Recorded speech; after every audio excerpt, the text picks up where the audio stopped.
Bonjour et bienvenue dans le podcast Audarise, le podcast qui permet de t'élever avec audace. Je suis Stéphanie, coach certifiée spécialisée en leadership. Ma mission, que tu développes ta confiance en passant à l'action et en t'affirmant pour faire passer ta vie professionnelle au niveau supérieur. Entrepreneur depuis 15 ans, j'ai dû me challenger et je te parlerai ici de leadership au féminin, de mindset, d'audace, de communication positive et de réussite. Allez, installe-toi confortablement, c'est parti. Hello, nous voici dans l'épisode 35. Aujourd'hui, je reçois Fiona Piccoli, qui est coach Instagram, community manager. Après 5 ans de formation, elle s'est installée quasiment rapidement à son compte et tout de suite, ça a fonctionné. Dans cet épisode, elle va vous expliquer du coup les postures qu'elle a dû adopter. On va parler du coup syndrome de l'imposteur, comment cadrer la relation client et l'affirmation de soi. C'est parti. Salut Fiona. Salut Stéphanie. Je suis ravie de t'accueillir ici. Merci d'avoir accepté mon invitation pour parler leadership, légitimité et du coup affirmation de soi. Ça te va comme programme ? Ça me va. Merci à toi pour l'invitation. J'ai hâte justement d'échanger sur tous ces sujets avec toi et puis de voir justement où ça va nous mener dans la discussion. Exactement. C'est vraiment des sujets clés, moi, je trouve, autour de l'entrepreneuriat, hein. Alors, particulièrement sur les femmes. On pourrait revenir sur justement ce syndrome de l'imposteur. Mais du coup, ça va être chouette. Moi, j'adore ce partage d'expérience et que tu puisses me dire justement ce que toi, tu as appris dans tout ton parcours. Et justement, avant qu'on se lance sur mes petites questions, est-ce que tu peux te présenter et nous dire un peu qui t'es, ce que tu fais exactement, même si moi, je sais, ça va permettre de faire un petit point pour tout le monde. Oui, du coup, je m'appelle Fiona. Alors j'ai différentes casquettes. Je suis community manager, consultante en communication et formatrice business Instagram, puisque j'ai une spécialisation sur ce réseau qui est mon réseau vraiment chouchou. J'aide du coup les entrepreneurs et les entreprises à avoir plus de visibilité, à avoir plus de clients, en mettant en place du coup une stratégie adaptée à eux, tout simplement, faire en sorte aussi qu'ils trouvent leur rythme. Et moi, je me suis lancée, ça va faire 3 ans au mois de juin. Donc, le temps passe vite. Génial. Et du coup, qu'est-ce que tu faisais avant ça, du coup ? Alors, moi, donc j'ai fini les études en 2019, si je me trompe pas. Je me suis lancée en 2020 et pendant un laps de temps, j'étais dans l'événementiel. Il faut savoir que j'ai fait beaucoup d'événementiel parce que même à côté de mes études, je travaillais. J'ai toujours aidé et adoré travailler, donc j'ai eu peut-être 3-4 jobs en même temps. Toujours dans l'événementiel, dans la communication. Et du coup, le dernier, avant de me lancer, j'étais dans un grand groupe de cosmétiques où je gérais la partie communication et influence. Et en fait, j'ai arrêté pour rejoindre mon chéri qui était dans un autre pays. Et je me suis lancée à mon compte vraiment en attendant de trouver du coup un CDI dans ce nouveau pays. Et en fait, jamais reparti parce que tout s'est bien emboîté. Génial. Bon, tu vas nous raconter tout ça. Première question, si je te parle de leadership au féminin, qu'est-ce que ça t'évoque exactement ? Oui, ça me parle. Alors après, pour moi, c'est un peu comme, tu sais, la spiritualité et le dev perso, c'est-à-dire que j'ai l'impression que tout le monde l'utilise à tort et à travers. Mais pour moi, le leadership, c'est vraiment prendre sa place. Déjà, il y a vraiment cette notion de prendre sa place, tout en respectant justement qui on est et de s'imposer face aussi aux personnes, mais d'une manière très douce, très juste. Alors quand je dis douce, c'est pas en mode tu t'écrases, t'es gentil et voilà, mais c'est vraiment justement trouver l'équilibre entre tu vas te faire entendre et en même temps tu restes qui tu es profondément en tout cas. Ouais, c'est vraiment cette notion, comme tu disais, de respect de soi et de respect de l'autre, en fait, dans cette notion de t'es authentique finalement, c'est ça ? Oui, exactement. Ok. Est-ce que c'est quelque chose que t'incarnes ou que tu fais vivre ? Est-ce que c'est une valeur, quelque chose une compétence qui te sert dans ton activité aujourd'hui ? De façon consciente ou inconsciente, hein, parce que parfois il y a des choses qui arrivent, voilà, spontanément ou au contraire qu'on a bossé. En toute honnêteté, pas vraiment. C'est-à-dire qu'en termes de valeur, je parle pas de leadership parce que j'estime que j'ai encore un travail à faire aussi là-dessus, en toute transparence. Il y a des personnes qui vont me dire que pourtant j'incarne, d'autres qui vont me dire, bah voilà, t'as plus un rôle justement de mentor où t'es hyper inspirante. Mais moi, je le visualise pas vraiment comme ça. Pour moi, le leadership, c'est vraiment, alors c'est peut-être une croyance, mais c'est des personnes qui incarnent pleinement qui elles sont, qui ont pas de difficulté justement à passer les difficultés. Pour moi, par exemple, je pense à Chloé Bloom qui, pour moi, incarne vraiment le leadership au féminin. Et du coup, j'ai ces exemples-là en tête. Et du coup, pour moi, je suis pas à cette hauteur. Tu vois ce que je veux dire? Ok, ouais, je vois. Donc, du coup, ça veut dire que dans ta tête, le leadership, c'est quelque chose d'inné ou d'acquis alors? Attention, on passe en discours philosophique. Ouais, c'est une trop bonne question. Je pense qu'il y a une partie innée où il y a des personnes qui vont avoir des facilités, où tu te dis, bah voilà, t'as une facilité, donc t'es peut-être prédisposé, on va dire, à avoir plus de leadership. Mais après, je pense que comme tout s'acquiert avec le temps, avec du travail, etc. Donc une personne qui ne se dit pas du tout potentiel pour avoir un leadership peut l'acquérir. Ouais, bah écoute, je te rejoins, hein. Je pense que tu as une aptitude de départ et qu'après, c'est comme tout, hein, les compétences, ça se travaille. Même si, comme on dit souvent, ce que tu as dîné, c'est le talent, c'est la capacité, effectivement, ou pas à l'utiliser. Et après, par contre, clairement, tout se bosse. Donc, s'il y en a qui se reconnaissent et qui se disent, ah, moi, ça pêche un peu, eh ben, on peut devenir Chloé Bloom et du coup, travailler ça tous les jours, il n'y a pas de souci. Il Ah suffit oui, mais ça, de j'en doute pas. redresser ses manches et y aller, quoi. Ok. Ouais, faut se donner les moyens. Exactement. Et du coup, dans cette notion de leadership, donc il y a cette notion de prendre sa place. Du coup, tu fais un lien avec la confiance en soi, la légitimité, syndrome de l'imposteur et tout. Est-ce qu'il y a c'est des sujets pour toi, ça?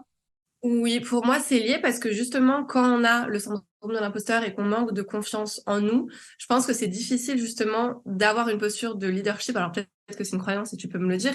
Parce que pour moi, leadership, justement, il y a une notion de confiance où tu as confiance en qui tu es, en ce que tu fais, mais plus. Et du coup, quand tu as le syndrome de l'imposteur et que tu manques voilà, d'estime, de confiance, bah forcément, c'est plus difficile d'incarner cette posture. Alors, c'est mon avis. Moi, je sais que j'ai été vachement confrontée au syndrome de l'imposteur et que je manque de confiance en moi, d'estime de moi. Et ça, c'est toujours un éternel débat, même avec mes proches ou même des personnes d'ailleurs que je rencontre et quand je leur dis, bah, je manque de confiance, on me dit, ah bon, enfin, on dirait pas du tout, t'es hyper à l'aise quand tu parles. Enfin, et je dis oui, mais en fait, je suis à l'aise, mais par contre, dès que, un exemple typique, j'adore rencontrer du monde, je suis hyper bavarde, je suis hyper sociable. Par contre, je me mets devant tout le monde et je dois parler devant 100 personnes, je perds mes moyens. Parce qu'il y a cette notion aussi du regard des autres, de jugement, et du coup, bah forcément de confiance en soi. Et j'y travaille petit à petit, donc je m'améliore, mais clairement, c'est un gros travail, un gros chantier. Et pourtant, j'ai rien eu dans mon passé qui fait que je pourrais manquer de confiance. Enfin, au contraire, moi, j'ai toujours été bien entourée, que ça soit avec ma famille, mon entourage. Même à l'école, je faisais partie, tu sais, de la bande populaire où tout le monde voulait traîner avec moi. Enfin, du coup, j'ai rien pour avoir manqué de confiance en moi. Et pourtant, je l'ai quand même au quotidien, on va pas se mentir. Puis là, au quotidien, tu as l'impression que ça se ressent sur ton activité, parce que tu disais quand même que finalement, tu t'es lancé un peu comme ça en attendant un autre CDI, et qu'en fait, ça a démarré quand même bien et vite. Donc, est-ce que malgré tout, tu as quand même eu ce syndrome de l'imposteur? Alors, je l'ai pas eu au début parce que, comme je t'ai dit, ça a été très vite. C'est-à-dire que, pour vous remettre un peu de contexte, j'ai juste fait une annonce sur LinkedIn. J'avais même pas de compte Instagram professionnel. J'ai juste fait une annonce, alors que j'étais pas active hein, sur ce réseau LinkedIn, en disant je me lance à mon compte en tant que community manager. Et en fait, ce qui s'est passé, c'est que j'ai des anciens employeurs qui m'ont contacté, avec qui je bossais justement avant dans l'événementiel en CDD et ils m'ont dit bah écoute nous on arrête avec notre agence de communication, on n'est pas du tout satisfait, est-ce que tu veux prendre le relais? Donc en fait déjà il y avait deux boîtes où c'était un gros contrat qui m'ont démarché. Ensuite je m'étais mise sur la plateforme Malte où j'ai eu un autre contrat. Ensuite il y a eu du bouche à oreille et je me suis vite retrouvée full en community management. Du coup quelques mois plus tard j'ai fait mon compte Instagram professionnel avec lequel je communique maintenant tous les jours et puis ça a été crescendo, c'est-à-dire que j'ai été full en CM. Donc, j'ai commencé à faire des stratégies social media. J'ai été full. J'ai commencé à faire, du coup, du coaching individuel. J'ai été full. J'ai commencé à faire des formations. Enfin, voilà, il y a eu un sens quand même logique. Donc, j'ai pas eu le temps, en fait, de penser à ce syndrome de l'imposteur. Par contre, le syndrome de l'imposteur, c'est un peu pointé quand, bah, tu sais, justement, tu ralentis ton activité. Tu dis, bah, en fait, c'était de la chance. Tu t'es un peu lancé, justement, comme ça, sans être formé. Alors, quand je dis formé, j'ai quand même des compétences dans la communication. Enfin, je veux dire, j'ai fait 5 ans d'études, j'ai fait pas mal de jobs dans l'événementiel et dans la communication, donc j'ai de l'expérience. Mais par contre, contrairement à d'autres personnes, t'es qui pour te lancer et réussir directement? Et donc ça, bah, ça revient aussi souvent, par exemple, pendant les lancements, tu sais, quand tu as un objectif et que tu n'atteins pas ton objectif, bah, ce syndrome de l'imposteur revient. Et puis, je trouve aussi qu'avec les réseaux sociaux, tu te compares beaucoup. Et donc, forcément, ça alimente aussi ce syndrome de l'imposteur où tu te poses des questions. Et du coup, bah, ça n'aide pas aussi dans ma confiance en moi, parce que pour moi, c'est vraiment lié, le syndrome de l'imposteur et la confiance. Je pense que c'est très corrélé. Mais voilà, du coup, ça se trouve, je suis partie dans tous les sens. Je me souviens même plus de la question précise, mais En fait, ce que je retiens, c'est que finalement, le syndrome de l'imposteur, tu l'as pas senti tout de suite, parce que justement, tout s'est bien passé, mais que c'était plutôt le retour de bâton, parce qu'en fait, du coup, vu que les choses ont été faciles, tu te dis, bon, est-ce que vraiment je suis compétente ou est-ce que c'était un coup de bol? Ça, c'est la première croyance limitante de se dire, en fait, j'ai peut-être pas de valeur et c'est peut-être juste un coup de chance. J'ai saisi les opportunités, mais du coup, tu les as quand même saisies. Donc, du coup, tu as été actrice à ce moment-là parce que c'est peut-être de la chance, mais tu l'as créé et tu as su en faire quelque chose. Donc, en fait, du coup, tu as repris du pouvoir sur la situation parce que certaines personnes auraient pu dire, ah non, non, bah, du coup, je me sens pas, j'y vais pas, tu vois, avec un syndrome de l'imposteur trop fort. Donc, déjà, tu as su passer ça. Ensuite, tu dis, la partie, parfois, s'il y a un lancement et que c'est pas exactement l'objectif que je m'étais fixé, que j'ai atteint, bah, du coup, ce que j'entends derrière ça, c'est que est-ce que ton objectif, c'était un objectif qui était réaliste et ambitieux ou est-ce qu'il était plus ambitieux et par rapport à quel référentiel, en fait, tu as réussi à t'évaluer? Est-ce que c'était quelque chose de vraiment atteignable ou est-ce que tu t'es déjà vachement challengé et même si tu l'atteins à 80%, en fait, c'est déjà le top du top? mm, mm. Oui, oui, bah après ça dépend vachement. Alors moi je suis quelqu'un qui me met quand même des objectifs ambitieux mais totalement réalisables. Je fonctionne, tu sais, avec le bien mieux, waouh. Donc je mets des Oui. objectifs bien minimum, des objectifs moyens, des objectifs ambitieux où tu te dis si tu les atteins, gros cadeau à la clé. Et en fait, là où je l'ai ressenti, parce qu'il y a des lancements où j'ai cartonné, des lancements où j'ai été déçue, j'en avais parlé, c'était mon premier lancement de ma formation InstaShine, où j'avais cravaché pendant 6 mois, j'ai donné corps et âme, enfin voilà, j'en ai pas dormi, j'ai beaucoup travaillé, j'ai pas vu mon entourage, et pour moi c'était tellement une formation parfaite, hyper complète sur Instagram et sur le business en ligne qu'elle allait se vendre, surtout que j'avais vu aussi voilà des concurrents dans les mois précédents qui avaient bien vendu, donc j'avais aussi ça mine de rien en référence en mode ok ils ont bien vendu, bah j'ai une bonne communauté donc je vais vendre aussi. Et en fait, je suis arrivée fin janvier, j'ai lancé cette formation et je m'étais mis, je crois, un objectif de 20 ventes. Encore une fois, par rapport à tout ce qu'il y avait à l'intérieur et par rapport à ma communauté, mon taux d'engagement, etc., c'était jouable, largement jouable. Et en fait, je crois que j'ai fait, ce qui est pas du tout dégueu, hein, je tiens à le dire, je crois que j'ai fait genre 13 ventes, un truc comme ça. Mais en fait, j'ai été extrêmement déçue et j'ai tout remis en question. Vraiment, j'ai tout remis en question en mode, bah ça se trouve, en fait, c'est pas fait pour moi. J'ai une communauté, je sais plus combien j'avais d'abonnés à cette époque, peut-être 5000, 6000. Et du coup, je me suis dit, bah, j'ai une communauté, j'ai quand même un engagement. Et en fait, je fais que 13 ventes, en sachant qu'il y avait deux versions. Il y avait une version qui était à 444 €, une version autonome, et une version hybride qui était, je crois, à 680 €. Enfin, je sais plus exactement.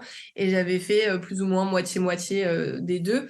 Mais j'avais été hyper déçue et j'avais tout remis en question. Et tu sais, ça travaille en disant, mais est-ce que c'est toi? Est-ce que du coup, c'est ta manière de communiquer? Est-ce que c'est ton produit? Bah, en fait, t'es bullshit par rapport à d'autres. T'as une communauté, mais tu vends moins que d'autres. Enfin, t'es qui, en fait? Tes abonnés, bah, ils sont pas là. Enfin, bref, il y a eu tout un truc qui s'est passé dans ma tête. Grosse remise en question, en tout cas, sur le moment. Est-ce que ça a duré longtemps ou pas? Ça a duré quelques semaines. Alors, en toute transparence, vraiment, j'en ai pleuré, j'étais pas bien. Mais par contre, j'ai vite repris du poil de la bête parce que j'ai tout le temps plein de projets. Donc, en fait, après ça, alors pourtant, j'avais dit, OK, je me calme après la formation parce que justement, j'avais passé 6 mois où j'avais travaillé d'arrache-pied. Je faisais enfin, des semaines d'au moins 70 heures. J'avais dit, OK, je me calme, mais ça, c'est très mal me connaître. La formation, le lancement, c'était fini, je crois, mi-février. En mars, j'annonçais du coup une autre formation qui était plus accessible, qui s'appelle Insta pour les boulets, plus pour les débutants, qui est sortie en avril. Ensuite, en avril, j'ai commencé à bosser pour le coaching de groupe qui est sorti en mai. Ensuite, j'ai commencé à travailler pour un nouveau freebie qui est sorti en juin. Enfin, ça a été crescendo. Donc, l'avantage avec moi, entre guillemets, et ma manière de travailler, c'est que même si j'ai une déception, bah en fait, je rebondis pour faire autre chose et me dire, OK, bah, j'ai peut-être pas eu les résultats escomptés. Bah, du coup, je vais sortir aussi autre chose. Alors, je dis pas que c'est une bonne chose parce qu'il faut aussi se concentrer sur les produits qu'on a et justement voir où ça a péché peut-être pour améliorer, optimiser le tout. Mais c'est vrai que je rebondis toujours et je sors toujours de nouvelles choses parce que j'adore ça, j'adore créer. Et donc entre 2022 et 2023, il y a eu 2 formations, il y a eu un pack, il y a eu un podcast, il y a eu un coaching, il y a eu le cahier de vacances là que je vais sortir. Enfin, Il y a plein de choses, donc on s'ennuie pas. Oui, c'est génial. De toute façon, ça s'entend à ta voix, l'énergie, l'effervescence. Je me reconnais beaucoup dans plein de trucs que tu dis. C'est rigolo. Et en fait, c'est vrai que c'est cette capacité à rebondir, à être focus solution. Et c'est ça que je te demandais combien de temps ça avait duré. C'est-à-dire qu'en fait, ça fait vraiment partie des qualités du leadership. C'est-à-dire que cette capacité de résilience, de trouver des solutions. C'est en fait le leader ou la leader, c'est pas quelqu'un qui n'a pas d'émotion, c'est pas quelqu'un qui n'a pas d'écueil, c'est quelqu'un qui sait rebondir. Donc quand tu me dis ça, en fait, ce que je me dis tout de suite, c'est en fait, t'es pas resté à terre. C'est que, bon, peut-être que tu n'avais pas atteint tes objectifs, mais tu as rebondi, tu as trouvé des nouvelles solutions, tu as eu des nouvelles idées, tu as gardé ta dynamique, ton énergie. Est-ce que tu as un fil conducteur? Parce que ça aussi, dans la partie leadership, c'est aussi beaucoup le côté visionnaire. Est-ce que tu sais un petit peu où tu as envie d'aller, où tu te vois dans, je sais pas, 2 ans, 3 ans, 5 ans? Ouais, alors ça, c'est une question, je trouve, hyper dure parce qu'on nous fait beaucoup tous travailler sur notre vision à court, moyen, long terme. Et moi, la question de, OK, dans 10 ans, tu te vois où, me fait super peur. Ouais.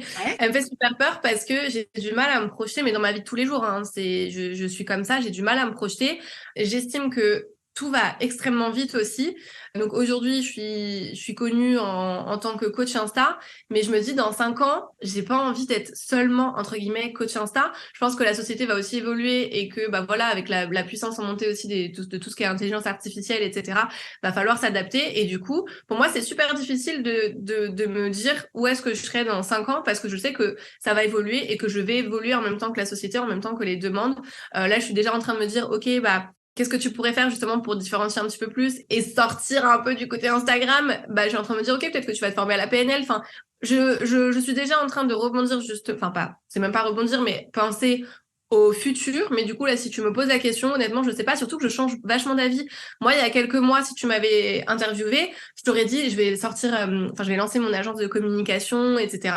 Et là, je suis en mode, bah non, en fait, j'ai plus envie de lancer une agence de communication. Parfois, je suis en mode, OK, je vais faire plein d'événements en présentiel avec des retraites. Je vais faire des collabs pour mélanger le bien-être et business. Et je suis en mode, OK, alors non. Après, il y a, OK, je vais créer un coworking parce que je trouve que ça manque et j'ai une idée de ce que je veux en tête. OK, alors attends, t'as quand même beaucoup de finances. Réfléchis un petit peu avant. Donc, tu vois, je change vachement je vis un peu au jour le jour là-dessus. Et ça me va comme ça. À partir du moment où mes fondations quand même sont stables, que je sais qui j'ai envie d'aider, ce que j'ai envie de faire et qu'est-ce que j'aime, je pense que je peux me renouveler comme ça. Mais par contre, répondre à la question de, ouais, dans 5-10 ans, en fait, elle me stresse plus qu'autre chose. Ok. Ouais, c'est que j'entends, il y a effectivement tellement d'idées, tellement de capacités de rebond, d'énergie et d'envie. Du coup, la question qui me vient, c'est à quoi tu marches? Comment tu choisis justement tes projets? Comment tu choisis dans toute cette effervescence d'envie, celle vers laquelle tu vas en priorité? Alors deux choses. Un, je fais vraiment déjà en fonction de moi. Est-ce que bah, je prends du plaisir? Est-ce que ça me fait vibrer? Et deux, en fonction des besoins. Moi, je suis très proche de mes abonnés et j'aime beaucoup les solliciter aussi par rapport à leurs problématiques et leurs besoins. Et typiquement, je vais prendre un exemple de ce que j'ai sorti au mois de mars, qui était un pack lancement express, un pack prêt à l'emploi. En fait, j'ai adoré le faire parce que je savais qu'il y avait un réel besoin derrière et je pense que ça se ressentit aussi dans ma manière du coup de vendre puisque j'ai fait pour le lancement, j'ai fait 71 ventes, ce qui est très bien. Tu vois, mon objectif waouh, si on reprend le bien mieux waouh, je m'étais mis 50 ventes. Donc, tu vois, Ok, on génial. est Ouais.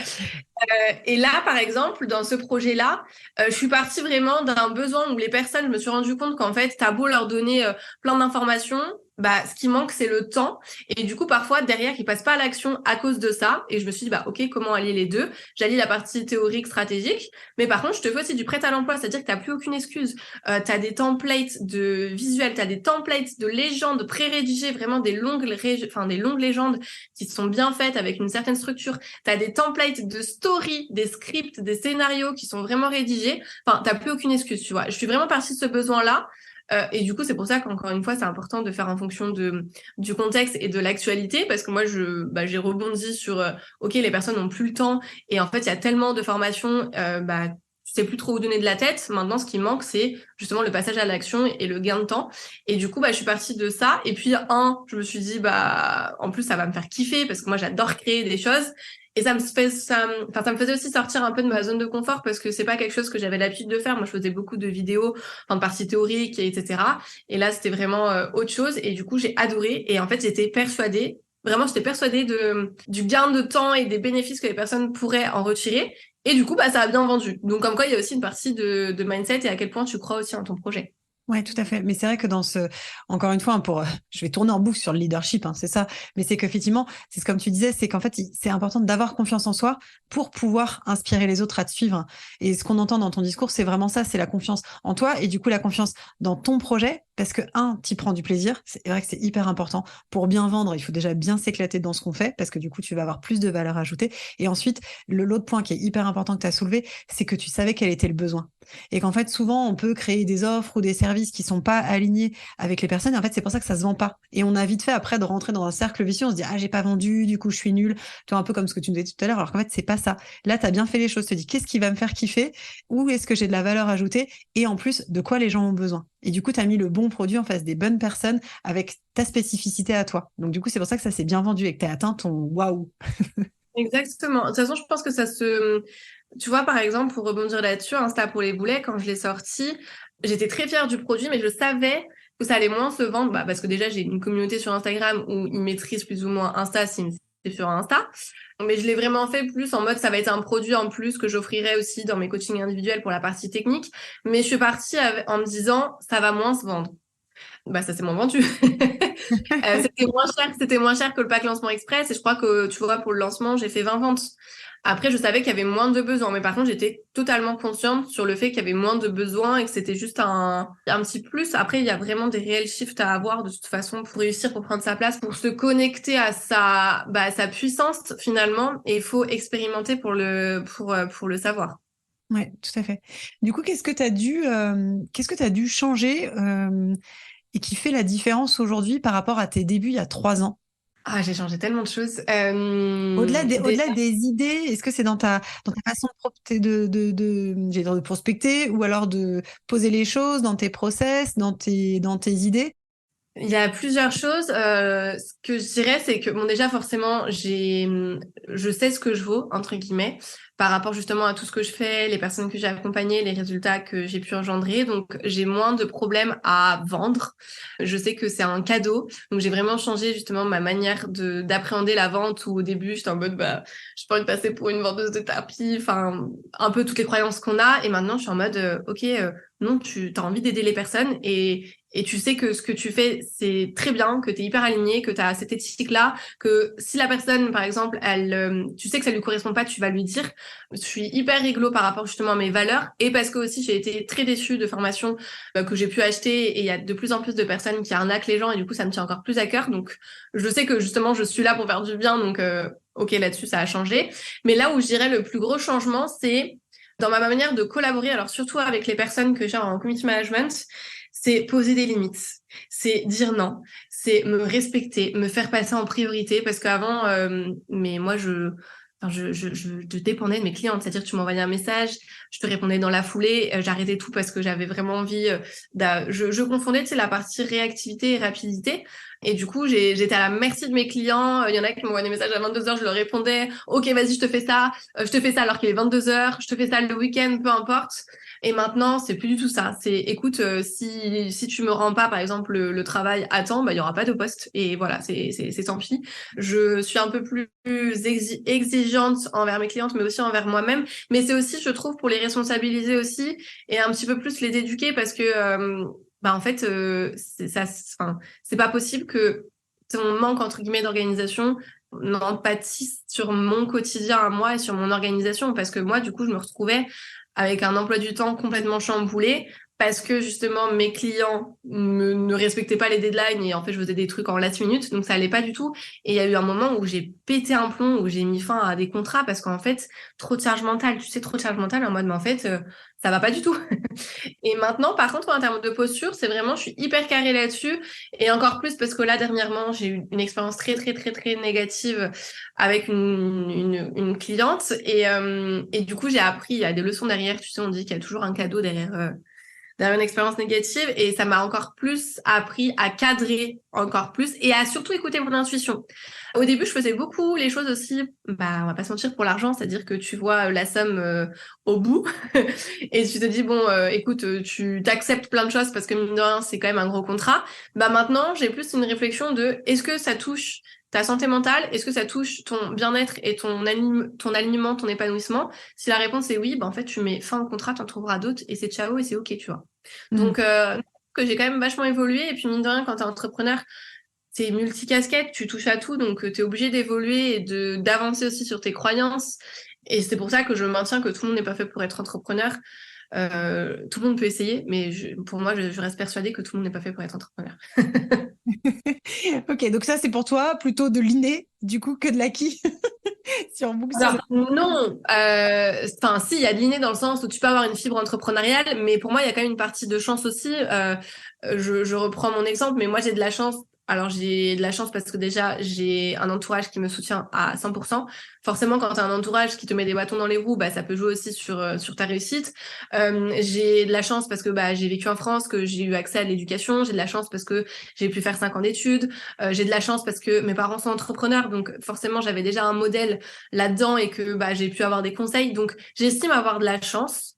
Par contre, des personnes qui ont eu moins de chance que moi, par exemple, où c'est pas inné cette fibre entrepreneuriale, par exemple, peuvent quand même réussir à partir du moment où elles s'en donnent les moyens et qu'elles sont disciplinées, qu'elles ont pas peur de travailler.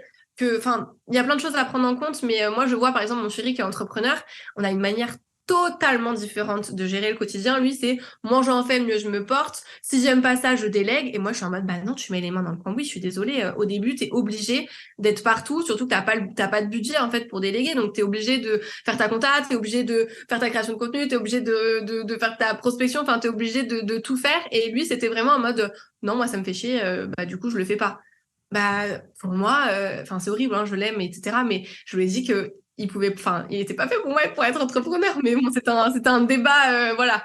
Et c'est une source de conflit, mais En tout cas, ce que toi, tu as appris dans tes 3 années d'entrepreneuriat, c'était effectivement la capacité donc, à rebondir dont on a déjà parlé. Et c'était aussi cette capacité à te respecter, encore une fois. Du coup, à respecter l'autre, ok, mais du coup, à cadrer. C'est un peu une façon de t'affirmer, de poser le cadre. Et moi, je trouve que c'est hyper intéressant ce que tu dis parce que dans des collaborations qui se passent mal, moi, à chaque fois, ce que j'ai remarqué, c'était qu'il y avait un flou artistique, justement. C'est quand il n'y a pas de cadre, quand tu sais pas ce que tu peux faire, pas faire, ce que tu peux demander, quand il y a une perte de temps. Et c'est vrai que quand tu es entrepreneur, comme tu me dis, tu as beaucoup de choses à faire. Donc, il y a un moment, pour moi, c'est important d'être efficace, concis, clair, carré. Et je trouve qu'effectivement, dans cette collaboration, c'est hyper important. Ça, c'est du coup pas quelque chose que tu avais mis en place. Et là, tu l'as mis en place depuis combien de temps, du coup, maintenant, de façon, j'allais dire, stricte, entre guillemets? je dirais que, alors, vraiment très strict, ça fait seulement quelques mois. Par contre, je m'étais déjà améliorée allez, fin 2021. Je me suis lancée en juin 2020. Donc, j'avais déjà vu quand même une différence, ouais, fin 2021. Mais là, c'est vraiment ces derniers mois avec l'expérience négative que j'ai eue avec une cliente. C'était la première fois. Parce que pour moi aussi, la notion de posture et leadership, c'est plus tu vas parler de ce que t'expérimentes, de ce qui te transforme, de ce qui te fait grandir, et que tu vas le diffuser, mieux c'est. Moi, j'ai pris parti ou l'expérience justement négative, je vais en parler sur les réseaux, incessamment sous peu. Et je sais qu'il y a des personnes qui me disent, oui, mais t'as pas peur que ça soit mal vu de laver ton linge sale en public. Et moi, je suis partie d'une posture où l'objectif, c'est pas du tout de laver mon linge sale en public, c'est d'informer les personnes. C'est justement, j'en ai marre que les personnes aient honte d'en parler sur les réseaux parce que peut-être que les personnes vont mal le prendre, etc. J'ai envie, à mon échelle, de pouvoir aider les personnes à pas se faire arnaquer comme moi, j'ai pu me faire arnaquer et profiter de ma communauté pour justement passer un message en disant n'ayez plus honte, n'ayez plus peur, je retrouverai pas mon argent, mais je le fais pas dans une optique, j'en parle pas dans une optique de retrouver mon argent, mais plus dans l'optique d'informer de ce qui se passe parfois derrière, de faire attention. Et aussi, je suis pas la première, mais j'ai envie d'être la dernière plutôt, à qui ça arrive avec cette cliente. Donc tu vois, c'est vraiment dans une approche différente. Comment toi, ta manière de le diffuser et du coup de t'exprimer, je trouve que l'approche change tout. Et peut-être que j'aurai des personnes qui vont absolument pas le comprendre, mais je me dis que bah c'est ok s'ils le comprennent pas, c'est que c'était pas mes clients idéaux aussi, ça veut dire qu'ils pensent pas comme moi et qu'ils sont pas d'accord. Et puis enfin non, d'ailleurs tu peux ne pas être d'accord, mais je veux dire si les personnes se désabonnent parce qu'ils aiment pas par exemple ce que j'ai fait, bah c'est qu'il y a une différence aussi de valeur et peut-être que voilà on n'est pas fait pour travailler ensemble et c'est ok quoi. Ouais. Alors, il y a plein de choses qui me viennent dans tout ce que tu dis. Je note en même temps. La première chose, sauf qu'en fait, ce que tu dis, ça, c'est vachement intéressant par rapport à l'affirmation de soi. C'est-à-dire que t'es pas dans les, t'agis avec authenticité. Ce que j'entends, c'est que dans ton envie, c'est une envie de transmission, d'authenticité, de dire effectivement, il y a des écueils, t'en vis, d'autres en vivent, et qu'il y a ce besoin de partage d'expérience qui est important et que je trouve hyper inspirant. Et je trouve que ça va aussi vachement avec le fait de s'être détaché de la peur de manquer, avec le respect de soi, l'affirmation de soi, de dire en fait, de toute façon, ce que je suis de façon authentique, c'est à prendre ou à laisser. Et donc, quand tu me dis, bah, c'est que ce sera pas mon client idéal, etc., je trouve ça vachement, ça fait quand même preuve de beaucoup de maturité, de confiance et justement de légitimité, tu vois, dans ce que t'es, dans ce que tu transmets. Donc, je trouve ça hyper positif. Et la question qui m'était venue au tout début, quand tu me disais, voilà, il y a, je cadre les clients, etc., machin, maintenant, ça dépasse plus, etc., c'est quelle a été la réaction des personnes avec qui tu bossais à ce moment-là quand tu as reposé ce cadrage? Parce que souvent, ce qui fait peur, c'est de se dire, oh là là, mais qu'est-ce qu'ils vont dire? Je les ai mal habitués, ou il y a ci, il y a ça. On se met plein de saboteurs. Comment les personnes ont réagi en face? J'ai eu deux types de clients. J'ai eu les clients qui ont totalement compris en disant je comprends, franchement, désolé, je vais faire des efforts, promis, etc. Et d'autres qui justement ont été habitués et du coup ils m'ont dit bah en fait moi je me suis habituée à faire justement les choses en last minute, ça me va pas de faire autrement. Je me suis habituée à cette manière de faire. Comment on fait? Et du coup, c'est là où j'ai décidé d'arrêter des contrats. Alors après, j'ai fait ça bien. Je veux dire, j'ai laissé un laps de temps pour que les personnes puissent s'organiser, etc. Mais parce que j'ai vraiment décidé de me faire passer en priorité. Et j'aurais pu être stressée parce que bah, je perdais quand même des sommes assez importantes qui étaient fixes en plus, parce que le community management, c'est tous les mois. Mais je me suis sentie tellement sereine en arrêtant ces contrats qu'il y a eu une notion où je me suis dit, OK, là, j'ai passé un cap parce que avant, c'est quelque chose que j'aurais jamais pu faire parce que justement, cette peur de manquer, que j'ai encore tous les jours. Enfin, tous les jours. C'est pas vrai, c'est pas tous les jours, mais je veux dire, moi, de manière générale, pareil, j'ai une peur de manquer qui est très ancrée. Je ne comprends toujours pas pourquoi parce que j'ai rien manqué dans ma vie et je veux dire, j'ai toujours, justement, contrairement à d'autres personnes, j'ai pas galéré au début, c'est-à-dire j'ai pas fait des mois à zéro. J'ai mon plus petit mois depuis que je me suis lancée, vraiment depuis que je me suis lancée, ça devait être 2000, tu vois. Ouais. Donc je me sens chanceuse parce que j'ai jamais eu des mois où je me dis ok, en fait j'ai rien, j'ai absolument rien, mais pourtant j'ai une peur de manquer qui est très très très présente et du coup c'est pour ça qu'au début bah, j'avais du mal parce que je voyais plus en mode bah, tu vas refuser des contrats, tu vas refuser de l'argent, mais j'ai changé cette approche-là et je me dis que tout arrive pour une raison aussi et parfois je le prends en plus en mode ok bah c'est un signe du destin parce que peut-être que là tu dois te reposer. Bon, ce qui n'arrive très rarement parce que du coup, tu sais, t'as le cerveau qui bouillonne et d'idées. Je vois très bien. Mais du coup, je le prends plus en mode, ok, c'est un signe du destin, il va se passer autre chose. Et puis derrière, tu vois, après, finalement, j'ai d'autres demandes et ça matche plus. Et je me dis, ok, en fait, c'était pour une bonne chose. Donc, mais c'est vrai que les personnes ne le comprennent pas parce que, comme tu dis, en fait, je les ai vraiment habitués comme ça. Et du coup, eux, ça leur convenait très bien. C'est normal, t'as une personne qui est à disposition H24, limite. Mhm. Et du coup, ça a été moi, hein, ça a été ma faute à moi et c'est bien ce que je leur ai dit aussi. C'est pas vous, c'est moi. J'aurais dû mettre des limites plus tôt. Maintenant, je le sais et je le fais. Et si tu l'entends, tant mieux. Si tu l'entends pas, c'est dommage, mais tant pis, quoi. Ok. Non, mais je trouve ça hyper intéressant parce qu'en fait, c'est effectivement un recadrage qui a été nécessaire pour toi et tu te rends compte que finalement, tout est hyper positif dans ce recadrage. C'est-à-dire que ça t'a permis de te délester des personnes avec qui finalement ça ne fitait pas, avec qui ça n'aurait pas pu durer sur du long terme. Et du coup, j'imagine que ça t'a aussi permis de renouveler avec des nouveaux clients qui ont été du coup super OP avec ce que tu proposais dès le départ. Ouais, exactement. Franchement, j'ai mes clients de cœur que j'adore, où ça se passe très très bien et puis on est en phase sur tout. Après, je veux dire, je suis hyper aussi flexible. Il y a des personnes où parfois tu as un lancement, donc forcément il y a des choses qui te viennent en last minute ou il y a toujours des problèmes d'organes. Donc là-dessus, c'est pas en mode bah non, je t'ai dit que je te répondais pas. Tu vois, quand il y a des lancements, je travaille plus avec mes clients parce que je sais qu'il y a plus de choses à gérer et qu'il y a plus de choses aussi en last minute et que moi-même, je passe par là aussi quand je suis en lancement. Donc, je pense que c'est bien de pouvoir se reposer aussi sur quelqu'un.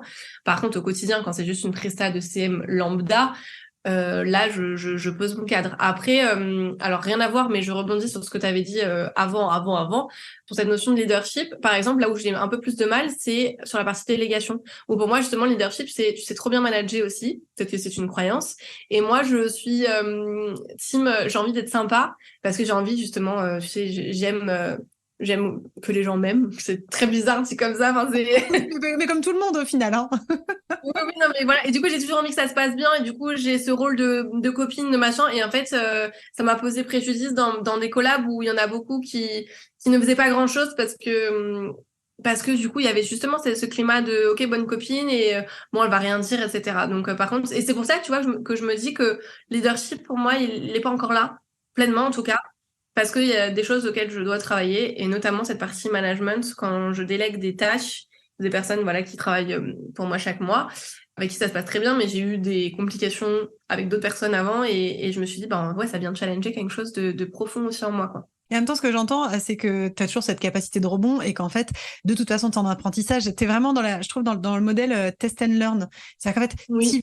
t'y vas, et puis tu verras bien ce qui se passe, et puis t'ajustes, t'adaptes, t'as cette capacité de recul aussi, de se dire, bah attends, là, il y a un truc qui coince, mais jusqu'à présent, t'as toujours su rebondir et t'as toujours trouvé des solutions, et c'est complètement OK, je trouve, d'être dans cette croissance. De toute façon, le leadership, c'est un truc qui va se développer toute la vie. Il n'y a pas un jour un leader qui est né et qui se dit, bah c'est bon, moi, j'ai 5 ans et je sais tout faire.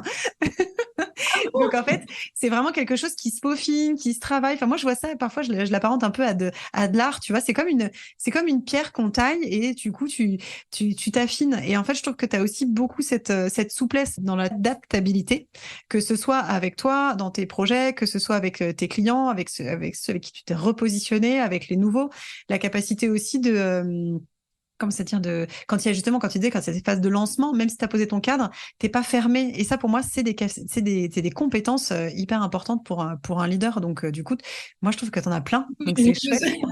Exactement, voilà. Je Je vais vais au top. sortir de l'interview, je vais dire à tout le monde, en fait, les gars, je suis une leaduse, quoi.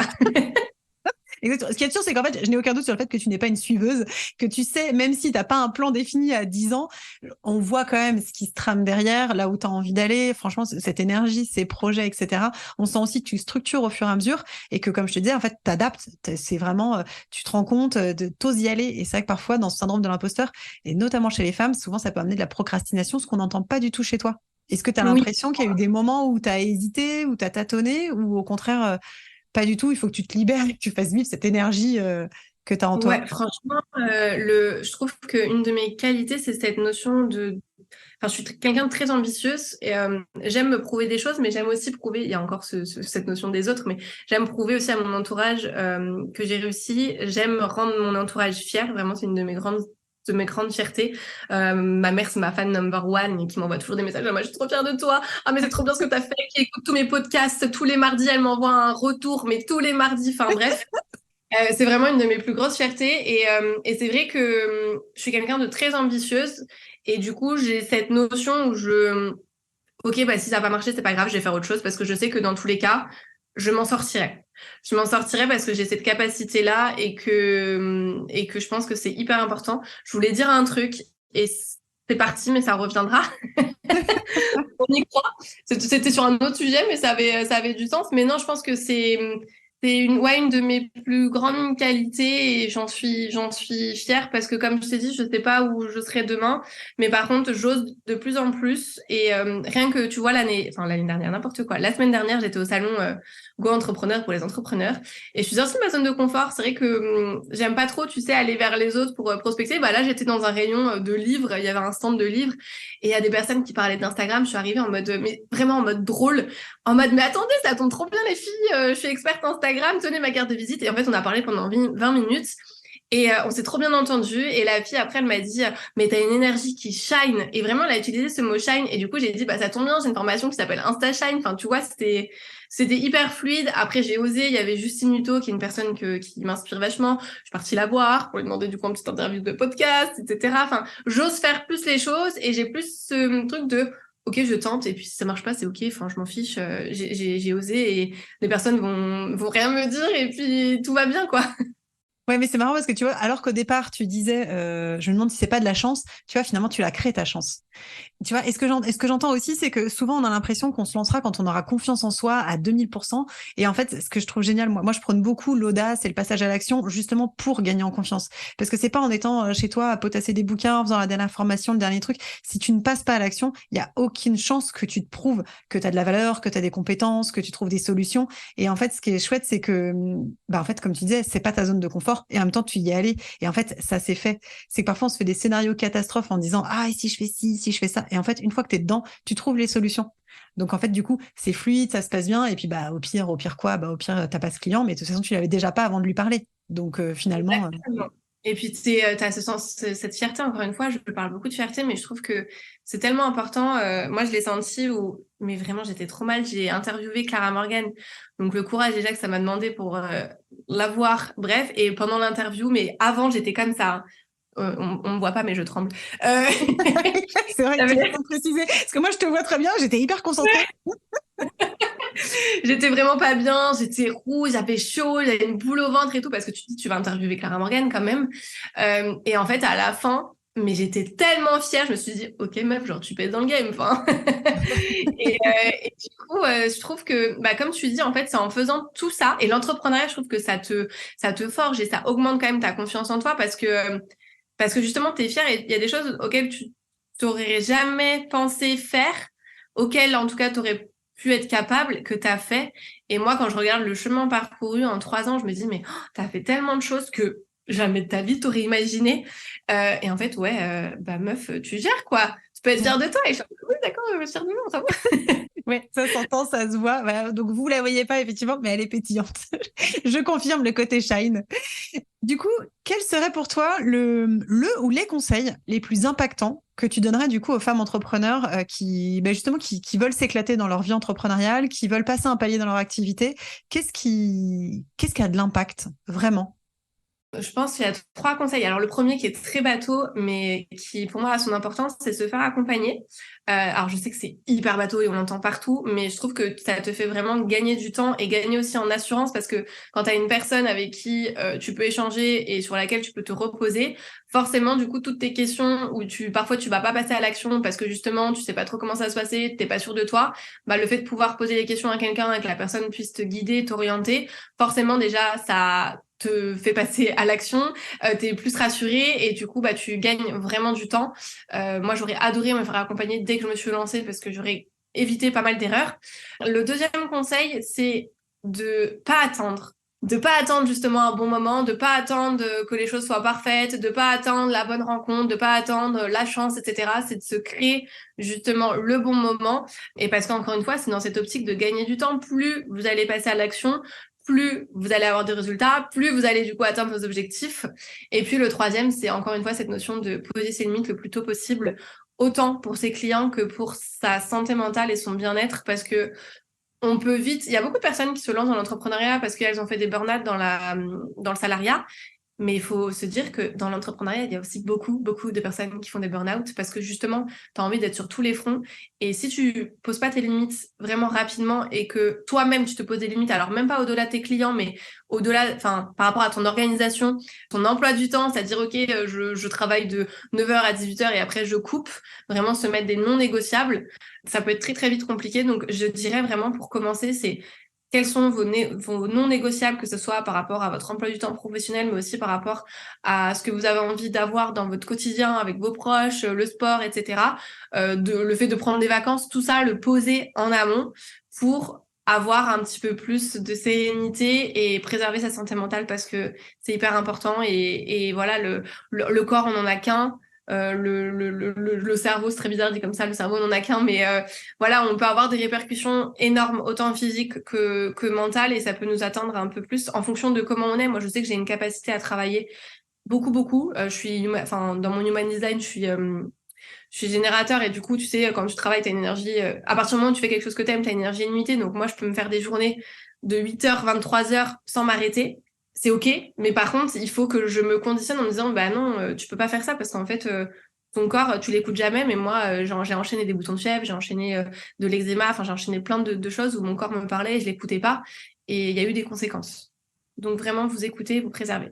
Ok, super. Bah, écoute, merci beaucoup, Fiona, pour tes conseils, pour tout ton parcours que je trouve hyper inspirant. Encore une fois, je me reconnais dans beaucoup de choses que tu dis, donc il n'y a jamais d'interview au hasard. Donc, merci d'avoir partagé tout ça. Et puis, bah, du coup, n'hésitez pas à aller voir directement dans la bio. Je vais mettre toutes tes informations, comme ça, elles pourront te trouver, venir te contacter, te faire un petit retour éventuellement. Donc, merci pour tout ça. Merci pour ton temps. J'espère que ça vous a plu.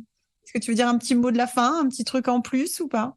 Bah, te remercier pour cet échange, et je trouve ça toujours cool justement d'avoir des retours d'expérience parce que tout le monde n'a pas les mêmes avis et la même façon aussi de vivre les choses. Et il y a des personnes qui vont peut-être plus se retrouver dans mon histoire, d'autres dans d'autres. Et du coup, c'est très intéressant. Donc, merci à toi et bravo pour ce que tu fais. Merci beaucoup.